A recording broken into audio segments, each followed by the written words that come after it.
Voici le mont Sinaï, la montagne mentionnée dans la Bible, où Moïse rencontra Dieu.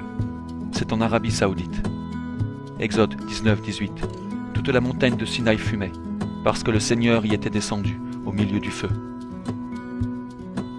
Est-ce que vous voyez en haut à gauche? Le sommet du mont Sinaï est tout noirci, contrairement aux autres monts environnants. Voici la pierre haute de 6 étages que frappa Moïse pour y faire apparaître miraculeusement de l'eau aux Israélites assoiffés. Exode 17-6. Voilà que moi je me tiendrai là, devant toi, sur la pierre d'Horeb, et tu frapperas la pierre, et il en sortira de l'eau, afin que le peuple boive. Ceci est un char utilisé par l'armée égyptienne à l'époque de Moïse. L'armée égyptienne utilisait des roues de char composées de 4, 6 ou 8 barreaux. Voici des roues de char de l'armée égyptienne découvertes au fond de la mer Rouge, recouvertes de coraux. Ces roues sont recouvertes de coraux, laissées là depuis des milliers d'années, après que Moïse et les Israélites eurent traversé la mer Rouge. Par miracle, Dieu avait séparé un moment les eaux, pour ensuite les faire retomber et y engloutir l'armée du Pharaon avec tous ses chars.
Nous sommes ici aujourd'hui avec le frère Michael Diamond pour qu'il nous parle de ses recherches entreprises l'an passé.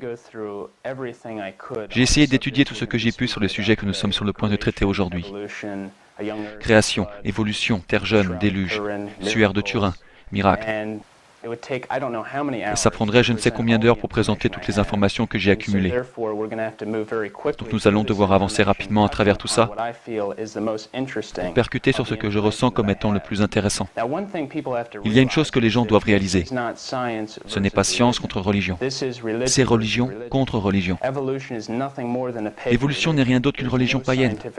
Il n'y a aucune preuve scientifique de quoi que ce soit, comme vous le verrez dans cette vidéo. Et c'est une théorie très dangereuse. Car ce que vous croyez détermine votre comportement. L'évolution a créé des gens comme Lénine, Staline, Hitler, Karl Marx qui dédia son livre Das Kapital à Charles Darwin. Et ça continue de créer ce genre de personnes. L'évolution athée est le credo officiel du communisme et de l'athéisme, les bases nécessaires pour l'athéisme. Les gens croient en la théorie de l'évolution à cause de leur style de vie. Ils ne veulent pas qu'il y ait un Dieu. Ils nous sortent ces prétendus chaînons manquants, qui prétendent qu'on a évolué depuis un singe, mais ils n'ont été capables d'en produire que quelques-uns, alors qu'il devrait y en avoir des milliers. Lucie est supposée être le lien manquant par excellence, découverte par Donald Johanson en 1974. Mais les os de la jambe de Lucie furent retrouvés 2,4 km plus loin que les os de la tête. Les os de la jambe étaient enterrés 61 mètres plus en profondeur et dans une différente couche de strates. Ils ne furent pas découverts dans la même couche de strates ou au même endroit. Ils étaient éparpillés sur près de 2,4 km. Et tous ces supposés liens manquants se sont tous avérés être soit totalement humains, soit totalement animal, soit faux. Juste parce que des animaux ont des traits similaires ne veut pas forcément dire un ancêtre commun, mais plutôt un créateur commun. Colin Patterson, un évolutionniste, paléontologiste senior au Muséum d'histoire naturelle d'Angleterre. Ce musée a la plus grande collection de fossiles venant du monde entier. Eh bien, Patterson a écrit un livre soutenant l'évolution. Et quelqu'un lui a demandé dans une lettre pourquoi il n'incluait pas de lien manquant dans son livre. Patterson répondit, citation, « Je comprends totalement vos commentaires sur le manque de transition évolutionnaire dans mon livre. Si j'en connaissais, fossiles ou vivants, je les y aurais inclus. Je vais mettre les points sur les i. Il n'y a pas de tels fossiles. » Fin de citation. Donc il n'y a pas de lien manquant. Ils ont des trillions de fossiles qu'ils peuvent étudier, mais il n'y a pas de lien manquant. Il devrait y en avoir si l'évolution était vraie. Watson a dit, « La théorie de l'évolution est une théorie universellement acceptée, non parce qu'elle peut être prouvée vraie, mais parce que l'alternative, la création spéciale, est clairement incroyable. » Fin de citation. Vous savez, une montre demande un horloger, un dessin demande un dessinateur, et une création demande un créateur. Et ils ont tous ces organes maintenant, des organes vestigiaux. Ils avaient à l'origine 200 de ces organes, maintenant réduits à une poignée. L'un des exemples les plus courants qu'ils sortent à propos de l'évolution est le papillon Biston betularia d'Angleterre. À l'époque, 95% de ces papillons étaient blancs et le restant était noir. Ce qui s'est passé, c'est que quand les usines ont commencé à brûler du charbon, les arbres ont alors commencé à virer au noir à cause de la fumée. Donc ils ont recompté ces papillons et maintenant il y a 95% de noirs contre 5% de blancs. En fait, ce qui s'est passé, c'est que le papillon blanc perdait son camouflage et se faisait ainsi manger. C'est un signe de micro-évolution, des changements mineurs dans la structure et la fonction d'une plante ou d'un animal. Par contre, la macro-évolution est quelque chose de complètement différent. C'est l'enseignement qu'un genre évolue en un autre genre. Et ceci n'a jamais été prouvé par la science. En fait, l'enseignement clé de l'évolution est que la vie provient d'une matière non vivante, une génération spontanée. Mais il y a une immense complexité dans la vie et dans nos corps. Nous avons 50 trillions de cellules dans notre corps. Carl Sagan, un célèbre intellectuel, a dit que dans la cellule la plus simple connue, on a des informations équivalentes à 100 millions de pages d'une encyclopédie. Et dans la cellule, les choses sont indépendantes et codépendantes sur tout le reste. Un superordinateur Cray peut faire 6 milliards de calculs par seconde, alors que l'abeille doit faire 1 trillion de calculs par seconde pour voler. Cela veut dire que l'abeille est 166 fois plus rapide que le superordinateur Cray, et l'abeille peut se guérir elle-même. Les conclusions de l'évolution sont que l'ordinateur a été conçu alors que l'abeille a évolué. Les gens se demandent pourquoi les étoiles sont si lointaines. Eh bien c'est pour une raison simple. Dieu les a placées très loin. Ça ne prouve en rien l'évolution. Beaucoup de gens parlent de formes de vie aliens, de formes de vie extraterrestres, etc. Mais les conditions en dehors de la Terre sont bien plus destructrices que ce qu'on pensait avant l'exploration spatiale. Radiation mortelle, gaz empoisonné, force gravitationnelle extrême, explosion gigantesque et absence d'une atmosphère appropriée et d'éléments chimiques spécifiques. Rien que les températures extrêmes de l'espace rendraient toute forme de vie soit si chaude qu'elle se vaporiserait, soit si froide qu'elle serait complètement rigide, friable et morte. Beaucoup de ces pseudo-civilisations extraterrestres de l'espace devraient avoir des technologies au moins supérieures aux nôtres et auraient dû coloniser totalement notre système solaire, au moins avec des engins robotiques. Aussi, ils disent que tout a commencé depuis le Big Bang, 20 milliards d'années auparavant. Mais en physique, il y a une loi appelée loi de conservation du moment angulaire, qui dit que si vous aviez eu le Big Bang, qui aurait tout explosé, tout aurait dû voyager dans la même direction. Mais nous avons 9 planètes qui tournent dans le sens inverse des aiguilles d'une montre. Nous avons 60 lunes et 11 d'entre elles tournent à l'envers. Quand nous regardons la Terre, celle-ci fait 12 640 km du pôle Nord au pôle Sud. C'est la taille exacte pour pouvoir accepter la quantité exacte d'énergie solaire. Et c'est la distance exacte jusqu'au Soleil pour nous donner la température parfaite. Nous pouvons donner de centaines d'exemples, comme celui que la Terre est parfaitement équilibrée. Si vous changez ces paramètres de quelques pourcents, et il suffit parfois d'un dixième de pourcent, Nous serions alors soit gelés, soit grillés. La question qui se pose alors est est-ce que le système solaire et la Terre sont vraiment jeunes? D'ailleurs, le débat création-évolution peut se clore très rapidement si vous pouvez prouver que la Terre est jeune. Puisque le Soleil brûle et perd 5 millions de tonnes par seconde, cela signifie qu'il rétrécit. Avant, il était donc plus lourd.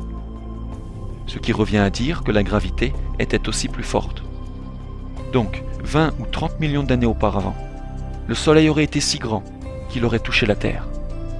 Les comètes ne doivent seulement durer que 10 à 15 000 années avant d'être explosées par des vents solaires.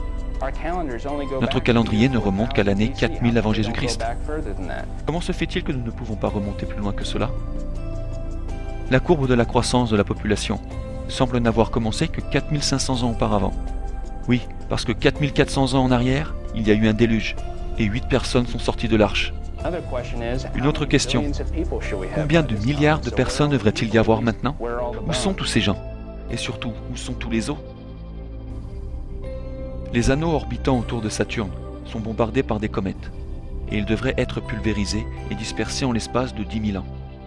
Les scientifiques admettent que les plus vieux arbres vivants connus sont les Bristol Cone Pines de Californie et du Nevada, qui ont 4300 ans. Pourquoi n'avons-nous pas un arbre plus vieux? En Australie se trouve la Grande Barrière de Corail. Après l'avoir observée pendant 20 ans, ils ont fait une moyenne et trouvèrent que la barrière a 4200 ans. Pourquoi n'avons-nous pas une barrière plus vieille que cela? En creusant sous le sol, des gens ont souvent touché du pétrole, et il s'y trouvait souvent une pression des plus impressionnantes, parfois 20 000 de pression. Les scientifiques disent que la pression aurait dû chuter au cours de 10 à 15 000 ans. Pourquoi c'est toujours sous pression si la Terre est si vieille? Le champ magnétique de la Terre ne peut pas être plus vieux que de 10 000 ans. Sinon, il serait trop fort pour que la vie soit confortable sur la Terre. La seconde loi en thermodynamique, la loi de l'entropie, dit que toute chose livrée à elle-même empire. Donc, les choses livrées à elles-mêmes ne deviennent pas meilleures, elles empirent. Et la Lune s'éloigne de plus en plus de la Terre, ce qui veut dire qu'elle était plus proche. Il y a aussi une loi appelée le carré inversé, qui dit que si vous avez la distance, alors vous quadruplez l'attraction. Donc même quelques milliers d'années auparavant, la Lune aurait été si proche de la Terre qu'elle aurait causé des déluges 2 fois par jour. Ils disent que les dinosaures étaient là il y a des millions d'années. Mais ils ont trouvé de l'ADN et des cellules sanguines chez les dinosaures. Les cellules sanguines ne peuvent durer que des milliers d'années, non pas des millions d'années. Dans Job 40, 10, 15, on lit « Vois Behemoth, sa queue qui est semblable à un cèdre ». Personnellement, je crois que ça veut dire que c'était un dinosaure. En Nouvelle-Zélande, les Japonais se rendent en un endroit précis pour pêcher. Ils y ont retiré ce squelette d'un dinosaure d'environ 10 mètres pour 2 tonnes. Les lézards ne cessent pas de grandir. Donc, si vous les mettez dans un environnement prédiluvien, avec une canopée d'eau, beaucoup plus d'oxygène, 800 à 900 ans à vivre, un apport en nourriture parfait et pas d'ennemis, alors vous vous retrouvez avec un dinosaure. Avant 1841, les dinosaures étaient appelés dragons, et le mot dinosaure signifie terrible lézard. Il y a des gens qui se demandent, s'il y a des preuves d'un grand déluge, alors qu'est-ce qui l'a causé? Genèse 7, 11. L'an 600 de la vie de Noé, au second mois, le 17e jour du mois, toutes les sources du grand abîme furent rompues et les cataractes des cieux furent ouvertes. Il y eut une immense pression sur la croûte terrestre, qui dessina les chaînes sous-marines que l'on connaît de nos jours, avec leurs failles. Ces chaînes existent dans tous les bassins océaniques, par exemple la dorsale nord-atlantique. Les eaux souterraines s'étaient échappées très violemment de ces fissures et sont à l'origine de la plupart des fossiles rapportés. C'est la théorie de l'hydroplat. Il mentionne la colonne géologique, comme quoi ça prouverait l'évolution. Dans les livres, ils nomment ces différentes couches, paléo, méso, etc., et disent qu'elles ont des millions d'années. Si vous déversez un vase de sable, le sable se déversera en couches successives. C'est appelé le tri hydrologique. Des gens ont découvert des arbres dans les sédiments et disent qu'ils ont des millions d'années. Il y a seulement 2 explications à cela. Ou bien les arbres ont grandi dans des sédiments, ou alors les sédiments sont apparus au-dessus des arbres. Et beaucoup de ces arbres sont à l'envers. Donc toutes ces couches datent du grand déluge mondial. Le Grand Canyon, ils disent qu'il a été érodé par le fleuve Colorado. Mais si c'était vrai, il devrait y avoir 1600 km3 de sédiments au bouchon du fleuve. Mais vous pouvez vous y rendre, et c'est pas là. Après l'éruption du mont Sainte-Hélène en 1980, 182 mètres de strates avaient été déposés. En une journée, un système de canyon avait été créé sur une échelle d'1/40 comparé au Grand Canyon. Donc ces choses se sont formées très rapidement et non sur une longue période de temps. Les évolutionnistes datent les pierres par les fossiles qu'elles contiennent, et ils datent les fossiles par les couches de pierre qui s'y trouvent. C'est un raisonnement circulaire. Les fossiles ne se forment pas simplement quand les plantes ou les animaux meurent ou pourrissent. Citation. Pour devenir fossilisé, une plante ou un animal doit normalement avoir des parties dures, comme un os, une coquille, du bois. Celui-ci doit être enterré rapidement, pour éviter la putréfaction, et ne doit pas être dérangé durant le long processus. Les preuves de fossiles pour une catastrophe diluvienne mondiale sont partout. C'est très évident. Et des poissons ont été retrouvés par millions avec les écailles étendues et les yeux gonflés. On a retrouvé des poissons fossilisés donnant naissance à leurs bébés. Des palourdes pétrifiées avec leur coquille fermée, alors que normalement quand une palourde meurt, elle s'ouvre.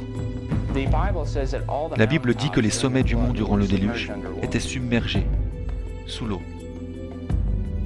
Edmund Hillary, en 1953, a grimpé jusqu'au mont Everest, et quand il se trouvait à peu près 7900 mètres d'altitude, durant les 900 derniers mètres qu'il lui restait à parcourir, il découvrit des coquillages partout.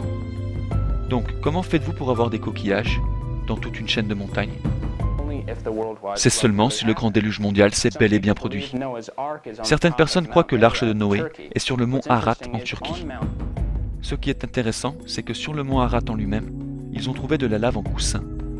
C'est une formation qui se produit seulement quand de la lave en fusion émerge de la terre sous l'eau. Ils ont aussi trouvé des cristaux de sel sur le mont Ararat qui ne peuvent se former que sous l'eau. Y a-t-il des preuves écrites pour un déluge mondial ? Eh bien, un compte-rendu du déluge se trouve sur des tablettes cunéiformes babyloniennes, akkadiennes, sumériennes, et celles-ci remontent jusqu'à 700 ans avant Jésus-Christ. En fait, une étude sur les traditions relatant les inondations universelles révèle qu'il y a environ 200 cas dans chaque civilisation et culture du monde, incluant les cultures inca et aztèques. En ce qui concerne les dimensions de l'arche, après avoir construit un modèle de l'arche, ils ont répliqué un raz-de-marée de 60 mètres et ont trouvé que l'arche était non seulement valable sur la mer, mais aussi très stable. On peut alors se dire, comment ont-ils pu mettre tous les animaux dedans ? Tout d'abord, il fallait prendre de petits animaux. Le docteur Kenneth Ebel, professeur de biologie, a dit, citation, « Chaque famille de créatures sur Terre possède une unique paire d'ancêtres. » Fin de citation. Il dit qu'il y a une variété de races de chiens dans le monde aujourd'hui, mais que ces chiens n'ont qu'un seul ancêtre commun. Il a dit, il y aurait eu un espace suffisamment large pour charger les ancêtres de toutes les espèces que nous connaissons aujourd'hui, avec de la place de libre pour Noé et sa famille, de la nourriture et des provisions. Fin de citation. Et à cause de l'obscurité due à la tempête du dehors, les animaux devaient probablement moins manger et dormir plus, être en état d'hibernation. Beaucoup de personnes ont affirmé avoir vu l'arche de Noé au sommet du mont Ararat. Parmi eux, Fernand Navarra, un Français expert en démolition, qui ramena du bois en prétendant qu'il venait du mont Ararat. Ce qui est intéressant, c'est que le mont Ararat est un sommet volcanique sans arbres.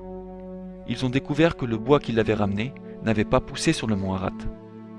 En fait, la forêt la plus proche est à 480 km de la montagne. Voici Jim Irwin, un ancien astronaute. Il avait photographié quelque chose de très intéressant alors qu'il était avec une équipe de télévision hollandaise. Il a pris cette incroyable photo, où vous voyez sur la gauche ce qu'il croit être l'arche de Noé.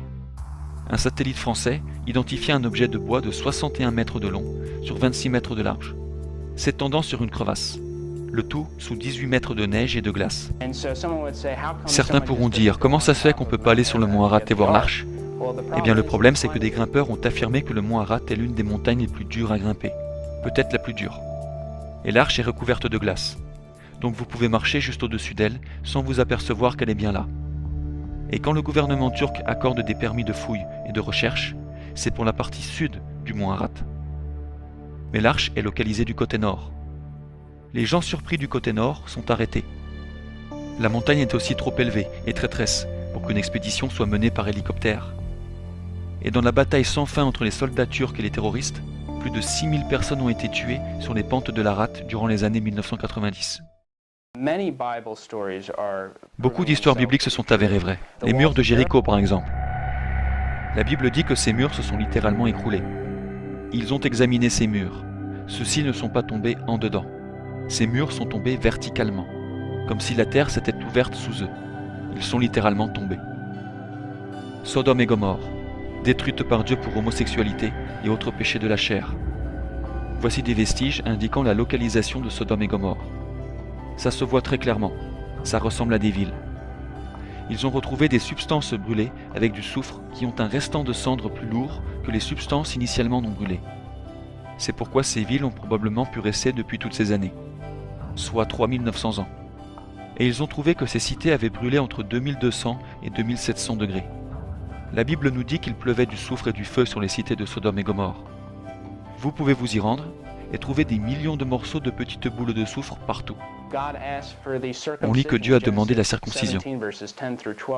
Il demandait que la circoncision se fasse le 8e jour, non pas le 5e, le 6e, mais le 8e jour. Ils ont trouvé récemment que la vitamine K, indispensable à la coagulation du sang, est à son apogée le 8e jour. Donc c'est le jour le plus sûr pour l'opération. En 1947, dans une caverne de la côte ouest de la mer Morte, 7 larges jarres contenant des manuscrits furent découvertes. Les manuscrits de la mer Morte. Ces manuscrits ont été scellés avec soin et préservés dans leurs jarres pendant au moins 1900 ans. Des pièces ont été retrouvées dans les jarres, et les paléographes ont daté les manuscrits à 125 avant Jésus-Christ.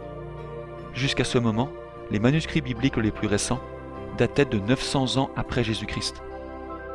Le manuscrit d'Ésaïe, qui date d'environ 125 avant Jésus-Christ, correspond précisément au texte d'Isaïe daté de 916 après Jésus-Christ. Ça veut dire que sur une période de 1000 ans, copie après copie, traduction après traduction, se sont faites avec une précision totale. Et ça prouve que les prophéties accomplies par Jésus furent écrites avant qu'il ne vienne sur terre, pas après.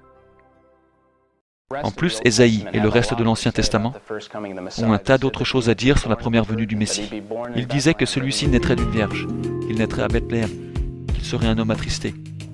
Et il y a un tas d'autres prédictions sur la seconde venue de Christ. Jésus dit dans Matthieu 24-22 que s'il n'avait pas raccourci ses jours, personne ne serait sauvé. Voilà pourquoi vous avez des photos comme celle-ci. C'est une photo en couleur d'un test nucléaire français, fait en 1969. Vous pouvez voir notre Seigneur sur la croix et notre Sainte Mère juste à côté de lui, tout en blanc. Notre-Dame de la Grâce. La Sainte Maison de Loreto est connue comme étant la maison où vécut la Sainte Famille. À l'origine, elle était à Nazareth, mais elle fut transportée, déplacée en Yougoslavie, puis de là jusqu'à Loreto en Italie, où elle se trouve aujourd'hui. Des chercheurs se sont rendus sur ces lieux à Nazareth et en Yougoslavie pour vérifier les dimensions des fondations de la zone. Et celles-ci sont exactement les mêmes que la Sainte Maison de Loreto, les mêmes fondations de zone. Vous pouvez vous rendre à Loreto, en Italie, et visiter la Sainte Maison, pour voir que la maison ne repose toujours pas sur une fondation jusqu'à ce jour. Voici l'escalier de Saint-Joseph. Au Nouveau-Mexique, des sœurs avaient besoin qu'un escalier soit construit depuis le chœur. Elles demandèrent à des charpentiers de les aider, mais personne ne pouvait le faire. Donc elles s'en remirent à Saint-Joseph. Elles avaient fait une neuvaine à Saint-Joseph, et le dernier jour de la neuvaine, un homme était venu et avait dit qu'il pouvait aider les sœurs à leur construire l'escalier. Et ceci nous donna l'escalier, composé exactement de 33 marches, de tours complets à 360 degrés. Il n'y a pas de pilier de soutien au centre. Ça veut dire qu'il se tient là, sans soutien. Le poids entier repose sur la base. Et certains architectes ont dit que par la loi de la gravité, il aurait dû s'écrouler dès que quelqu'un aurait marché dessus. Mais il a été utilisé quotidiennement depuis près de 100 ans. Il repose contre l'étage du dessus et contre le sol vers le bas, où tout le poids semble être supporté. Du bois et des chevilles avaient été utilisés tout le long, au lieu de clous. Et la balustrade ne fait pas partie de la construction originale, mais fut rajoutée 2 ans plus tard. Il n'y a ni clous ni vis dans chacune des parties, ni aucune plaque d'acier ou de fer d'angle. Il n'y a que du bois et des chevilles tout le long. De plus, le bois appartient à une variété rare. Et selon les autorités forestières, ce n'est pas du bois qu'on trouve au Nouveau-Mexique. Et sa provenance demeure un mystère. Le 9 décembre 1531, un paysan mexicain du nom de Juan Diego voyageait en direction de l'église quand la Sainte Mère lui apparut. Elle lui avait dit qu'elle voulait qu'une chapelle soit construite sur le lieu de son apparition et que Juan devait aller transmettre ce message à l'évêque. Donc il est allé le dire à l'évêque, mais l'évêque avait demandé à Juan de dire à la dame de lui donner un signe pour être sûr que ça venait vraiment de Dieu. Donc Juan Diego est revenu dire à la Sainte Mère que l'évêque voulait un signe. Celle-ci lui dit de rassembler des roses, de les placer contre lui, dans sa tilma, son manteau, et de les présenter à l'évêque. Quand il a pris ces roses, il les a mis dans son manteau et il est allé retrouver l'évêque. Ce qui s'est produit alors, c'est que l'image de Guadalupe est apparue sur le manteau. Voilà donc l'incroyable image de Guadalupe. Elle fut sujette aux pluies, à des inondations, tremblements de terre. En 1921, quelqu'un plaça une bombe en dessous. Elle explosa, mais l'image resta intacte. Le manteau est fait d'une matière qui aurait dû se décomposer à partir de 50 années. Ça aurait dû disparaître 100 ans après. Le matériau utilisé, ce qui ressemble à des couleurs, est inconnu de la science. Il n'y a pas de preuve de sous-piqûre, ni de croquis, ni de dimensionnement.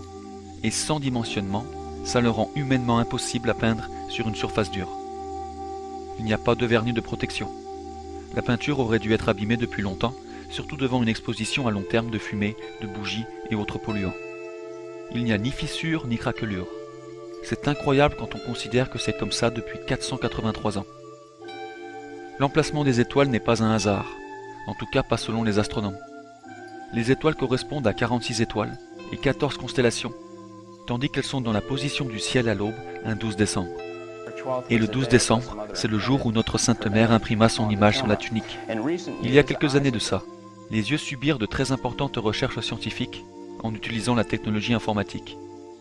En amplifiant la taille des yeux, 2500 fois plus que la taille de 7/8 de millimètre, les chercheurs ont trouvé ce qui apparaît être le portrait de Juan Diego, dans l'œil droit.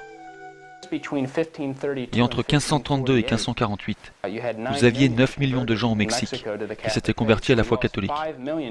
Donc on a perdu 5 millions de gens à cause de la réforme protestante en Europe, mais on a presque doublé ce chiffre au Mexique. 20 millions de gens viennent du monde entier pour voir l'image de Guadalupe.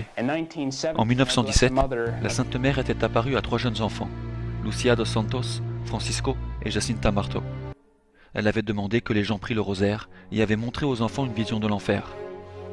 Les petits-enfants voulaient qu'un miracle soit effectué par la Sainte Mère, pour que tous croient qu'elle était bien apparue. Notre Sainte Mère avait dit qu'elle effectuerait un miracle et que ce serait le 13 octobre 1917 à midi. C'était la première fois, depuis la résurrection,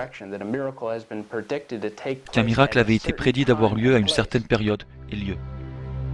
Donc en ce 13 octobre, 75 000 à 100 000 personnes s'y étaient rassemblées, avec de la boue jusqu'aux chevilles.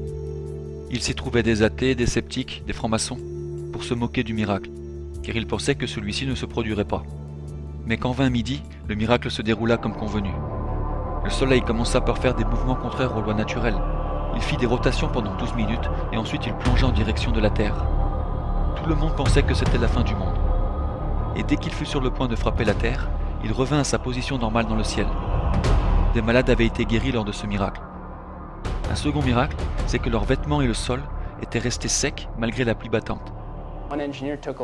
Un ingénieur enquêta et dit que la quantité d'énergie nécessaire pour sécher tous les vêtements, ainsi que le sol, aurait dû être équivalent à une bombe de 12 mégatonnes. Mais si c'était arrivé, bien sûr, tous ces gens auraient été brûlés à mort. Notre Sainte Mère à Fatima a prédit que la Russie répandrait ses erreurs à travers le monde, et à cette époque, la Russie était le 3e pays le plus faible du monde. Elle a mentionné qu'une autre guerre plus horrible se déroulerait durant le règne de Pie XI. Pie XI n'était pas encore pape à cette époque. Elle mentionnait que nous saurions quand Dieu punirait le monde, lorsqu'on apercevrait une lumière inconnue. Et cette grande lumière fut aperçue le 25 janvier 1938. Elle avait illuminé le ciel d'Europe pendant 5 heures, partout en Europe, à tel point que ceux qui se trouvaient en Suisse pouvaient lire leur journal en pleine nuit, à 23 heures. Et la seule façon pour que l'homme puisse reproduire ce genre de phénomène, c'est par une explosion atomique.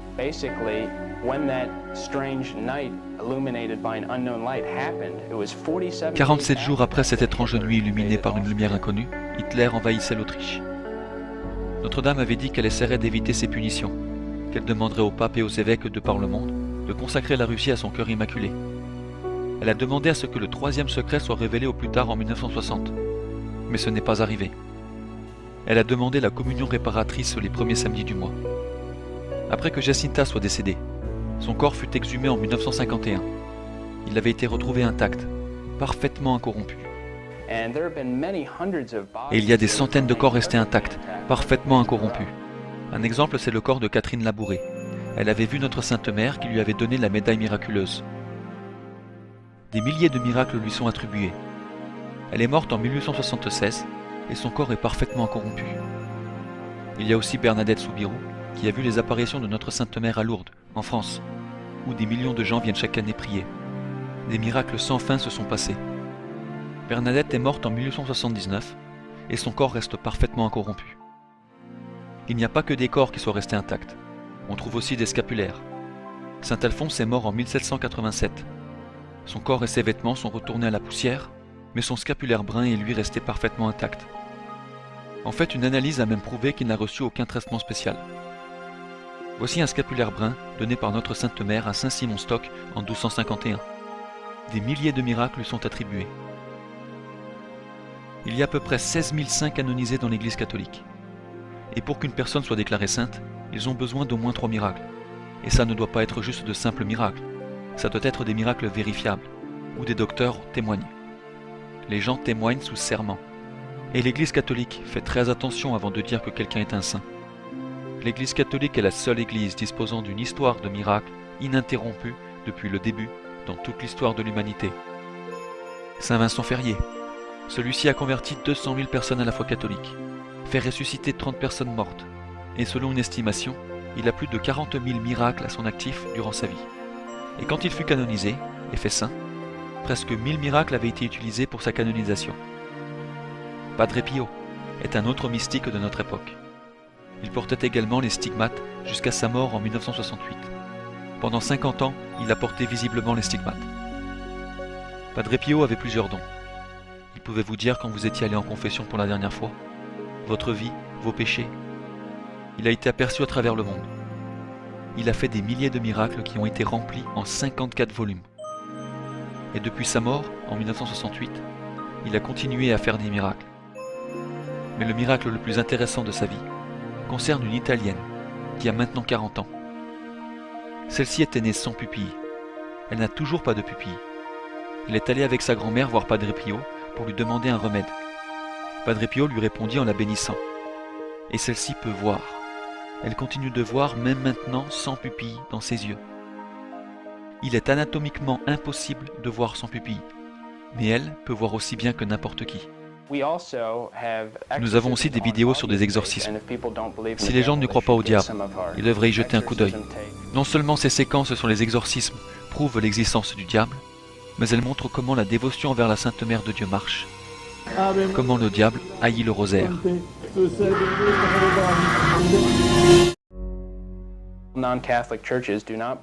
Les églises non catholiques ne croient pas que les paroles de consécration d'un vrai prêtre catholique font que le pain et le sang se changent en Jésus-Christ, corps, sang, âme et divinité. Il y a eu des centaines de miracles eucharistiques au cours de ces 2000 ans. Ceci prouve la croyance catholique. C'est essentiel, bien sûr, car nous savons ce que notre Seigneur Jésus-Christ dit dans Jean 6,54. En vérité, si vous ne mangez la chair du Fils de l'homme et ne buvez son sang, vous n'aurez pas la vie en vous. Donc c'est un grand thème. À l'Anciano, en 700 après Jésus-Christ, un prêtre doutait s'il consacrait vraiment le pain et le vin en vrai corps, sang, âme et divinité de Jésus-Christ.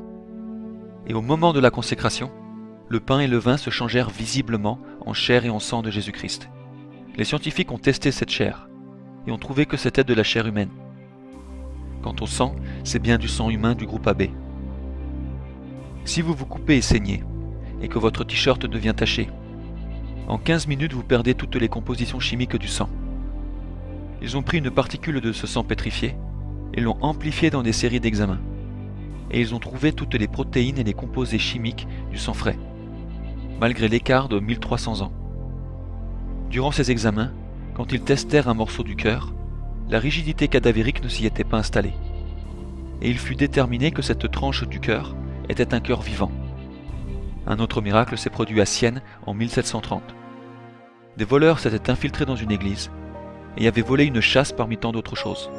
Mais ils avaient laissé une châsse contenant 351 hosties derrière leur chemin. Les gens avaient pu retrouver cette châsse et les hosties n'avaient pas été détruites. Ces hosties existent toujours depuis 1730. Elles ne se décomposent pas. C'est incroyable. À Cassia, dans les années 1500, un fermier avait besoin que le prêtre lui fasse les derniers sacrements. Il appela le prêtre qui vint, mais au lieu de prendre l'hostie et de la mettre dans une pyxide, il la mit dans les pages d'un livre. Donc quand il prépara le fermier à recevoir la Sainte Communion, il ouvrit le livre, mais au lieu d'avoir une hostie dans ce livre, il y avait une tache de sang sur la page. Vous pouvez aller dans cette église de Cassia et voir les pages de ce livre tachées de sang. Si vous regardez dans cette tache sanguine, vous pouvez entreapercevoir le visage de Jésus-Christ. Vous pouvez voir ses cheveux, ses yeux, son nez, sa barbe. Le suaire de Turin est le linceul d'inhumation de Jésus-Christ. Les sceptiques disent que c'est une fraude médiévale, que c'est du flan. Mais c'est bien documenté que le suaire existait avant le Moyen-Âge. Voici un bref résumé. Le linceul fut transporté par Saint Pierre depuis la tombe de Jésus jusqu'à Édesse en Turquie. Le suaire fut perdu et ne fut retrouvé qu'en 944, quand l'empereur byzantin envoya son armée le ramener à Constantinople. En 1204, les chevaliers européens de la 4e croisade saccagèrent Constantinople. Ils le ramenèrent en France, où Marguerite de Chernay le transféra à la famille de Savoie. En 1532, un incendie dans la cathédrale savoyarde, à Chambéry, en France, endommagea le suaire. En 1578, les Savoyards établirent leur capitale à Turin, en Italie, en prenant le suaire avec eux, où il y est resté depuis. En dépit des preuves incroyables que vous allez voir, il n'y a que deux arguments que les sceptiques utilisent pour tenter de démonter le suaire de Turin. Le premier, c'est le test au carbone, qui se fit en 1988, et l'autre, c'est une lettre de répudiation de l'évêque d'Arcy. Et cette lettre répudiée disait que cet évêque avait écrit cette lettre en disant connaître celui qui avait conçu le suaire. C'est ce qui leur fait conclure que ce linceul est faux. Mais ça ne prouve rien du tout. En fait, cette lettre de répudiation de l'évêque d'Arcy n'a jamais été prouvée authentique. Aucune de ces lettres n'a été signée ni datée. Il n'y a pas de preuve que le pape l'ait lue ou qu'elle lui fut même donnée. Le pape Clément VII autorisa que le linceul soit exposé au public durant cette époque. Il n'y a pas de preuve que ce soit l'écriture de l'évêque soupçonné. C'est simplement estimé être de 1389. L'artiste, ou le faussaire, n'est pas nommé, et il n'y a la transcription d'aucune enquête officielle. La première photographie du suaire avait été prise par Segundo Pia en 1898, et celui-ci fut choqué, après l'avoir prise, de voir que le négatif était une image positive.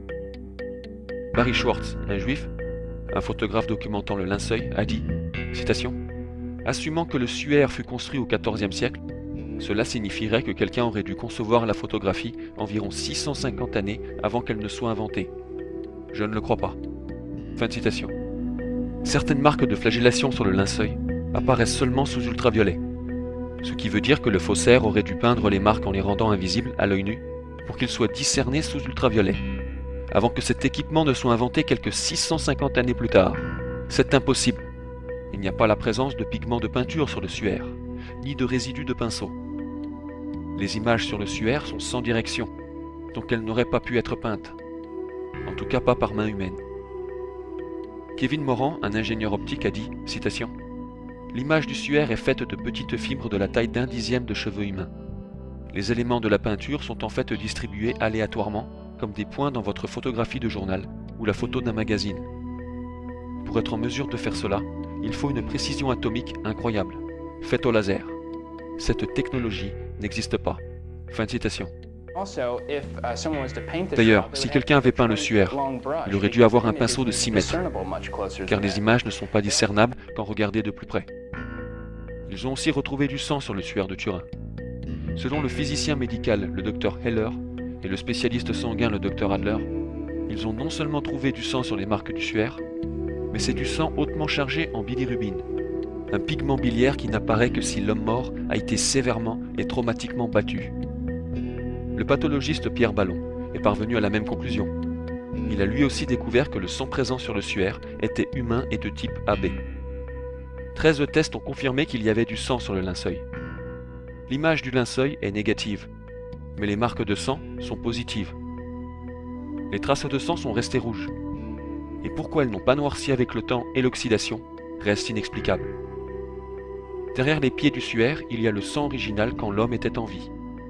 Ensuite, quand il a été mis dans la tombe, il y a eu à nouveau du sang. Donc 2 écoulements sanguins.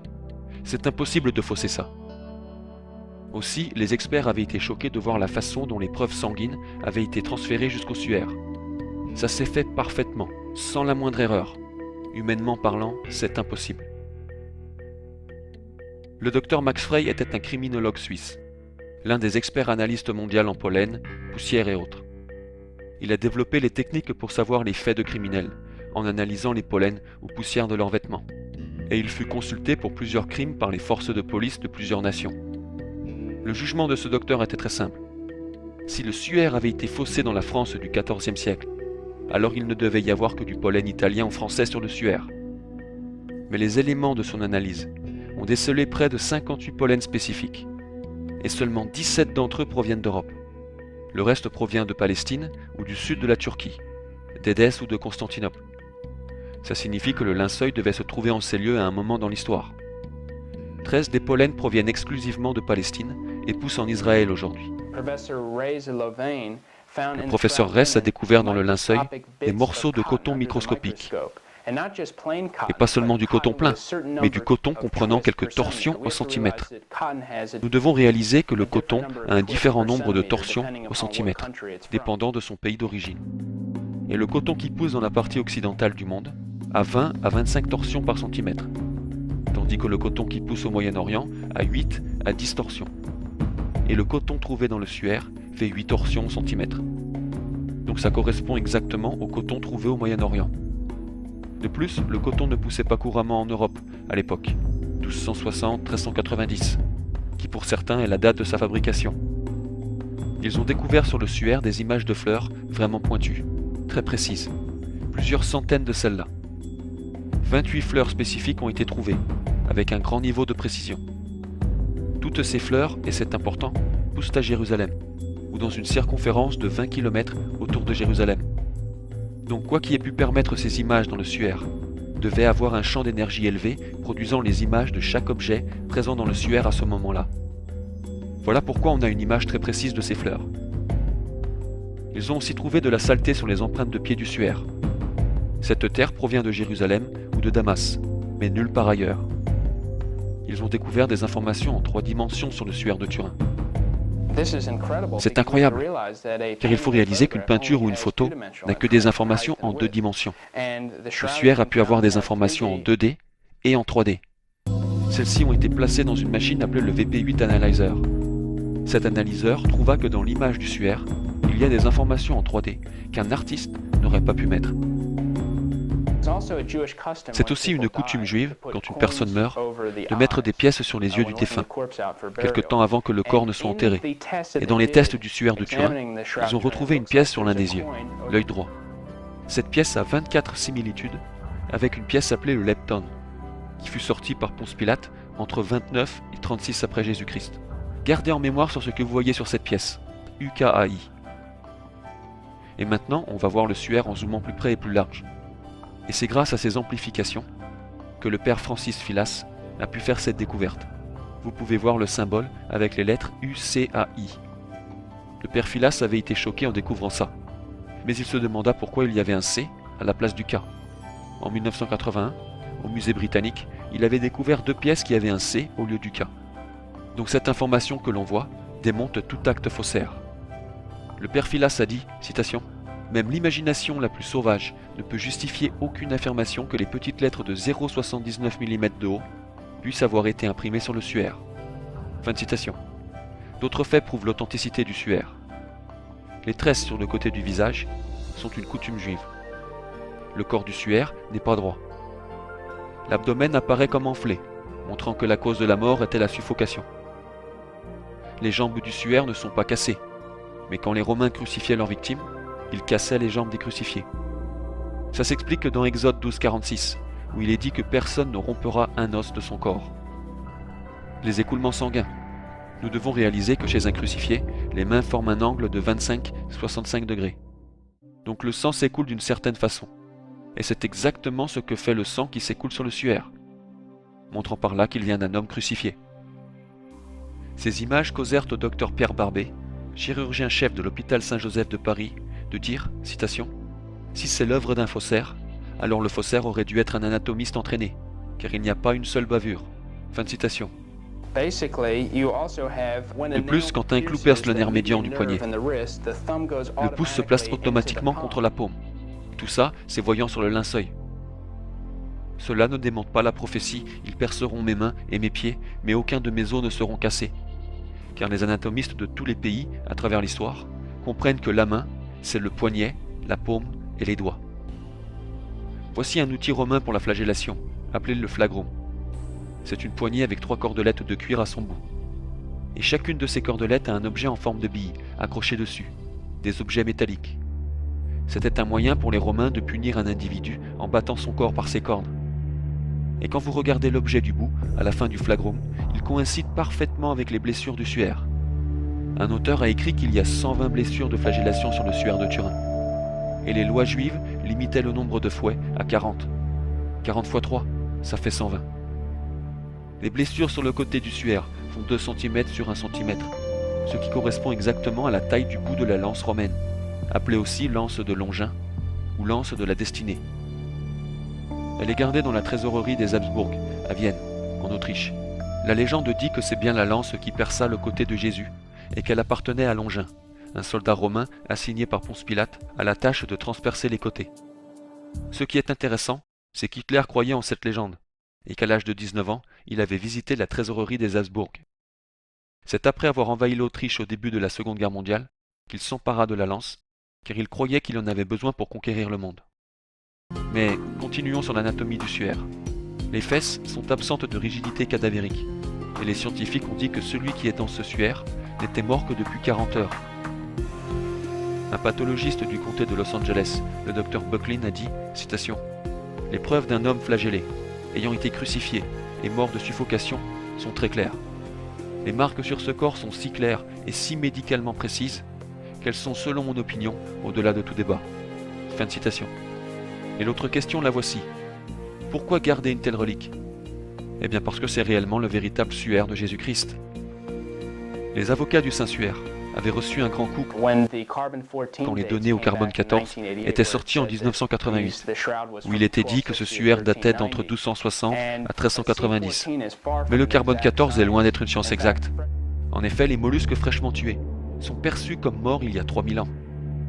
Et l'évolutionniste William Stanfeld a dit, citation, « Il n'y a absolument aucune horloge radiologique fiable à long terme. » Fin de citation. La datation au carbone 14 est basée sur un nombre d'hypothèses telles que celle-ci. Le taux de putréfaction a toujours été le même au cours de l'histoire. La quantité de carbone 14 dans l'atmosphère a toujours été la même. C'est aussi fondé sur l'hypothèse que la colonne géologique soit correcte.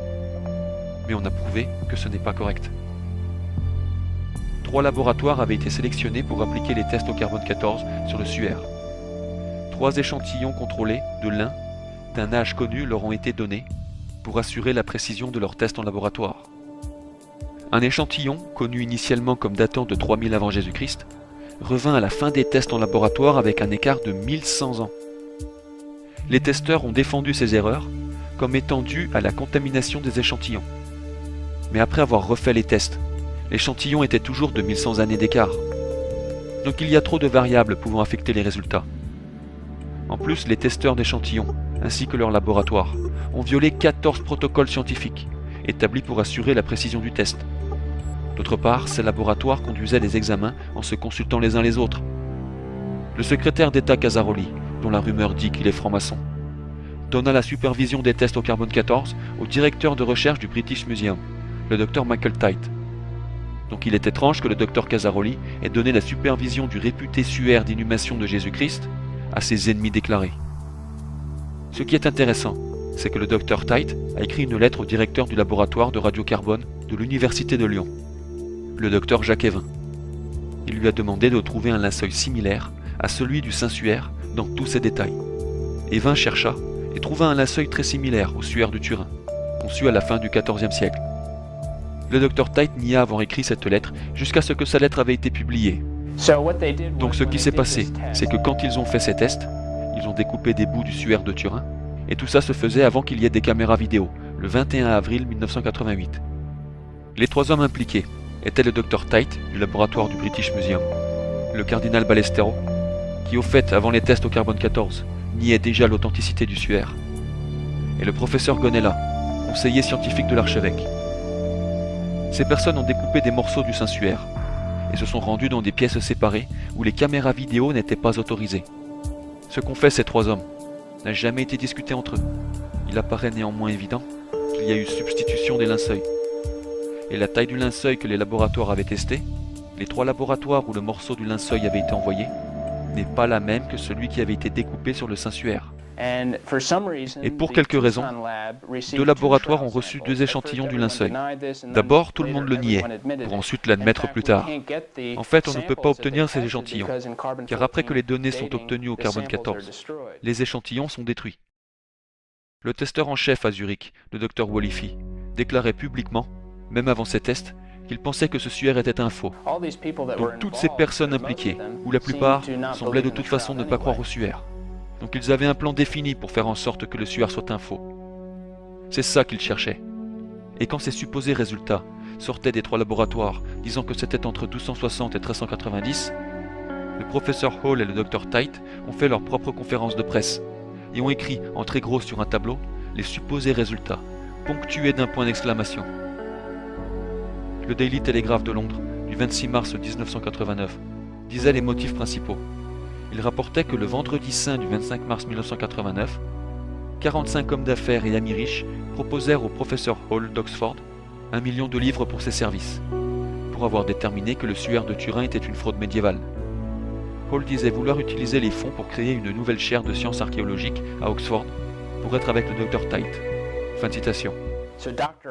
Donc le Dr Hall avait assisté le Dr Tite dans le crime en lui fournissant une chaire à Oxford en récompense d'avoir menti au monde sur la plus grande relique de tous les temps.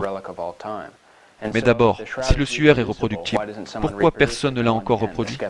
C'est parce que personne ne le peut. Les sceptiques ne peuvent pas le reproduire. Le suaire montre très clairement que Jésus-Christ a vécu, que Jésus-Christ est mort, que Jésus-Christ a ressuscité. J'ai montré à travers cette vidéo que non seulement Dieu existe, mais que l'Église catholique est la vraie foi. Si vous n'embrassez pas la foi catholique, vous serez perdu pour toute l'éternité.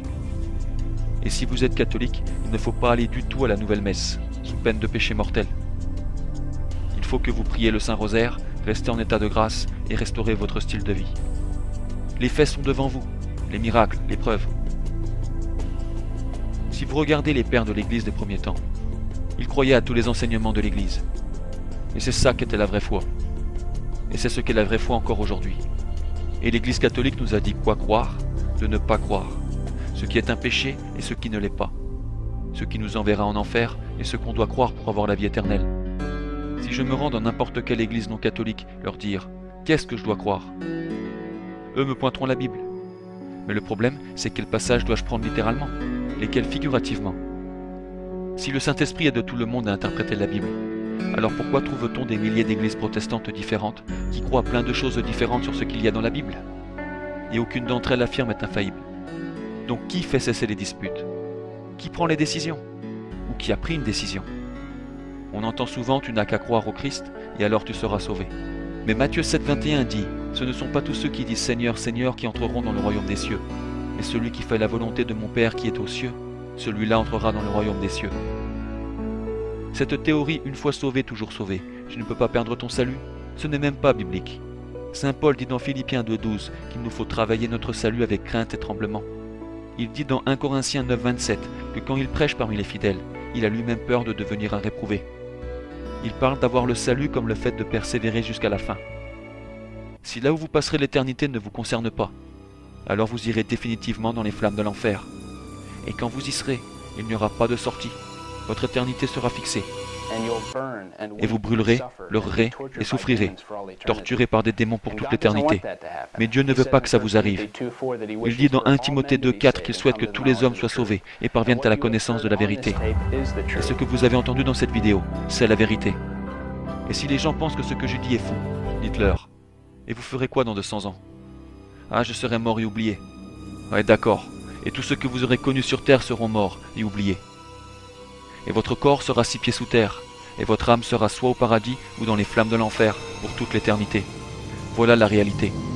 Voilà pourquoi notre Seigneur dit dans Matthieu 16, 26, « Et que sert à l'homme de gagner le monde entier s'il perd son âme ?» C'est pourquoi il dit dans Matthieu 6, 33 de chercher d'abord le royaume de Dieu et sa justice, et toutes les choses nous seront données par surcroît. C'est pourquoi Genèse 3, 19 dit « Tu es poussière, tu retourneras à la poussière ». L'Ecclésiaste 7, 40 dit « Rappelle-toi tes fins dernières, et jamais tu ne pécheras ». En fait, peu importe comment on considère tout ça, votre temps arrive à sa fin. Et personne ne peut vous promettre une autre année, un autre mois, une autre semaine, une autre heure ou même une autre respiration. Donc si vous ne voulez pas passer votre éternité à brûler dans les flammes de l'enfer, alors embrassez la vraie foi catholique. Et puissiez-vous la garder jusqu'à votre dernier souffle.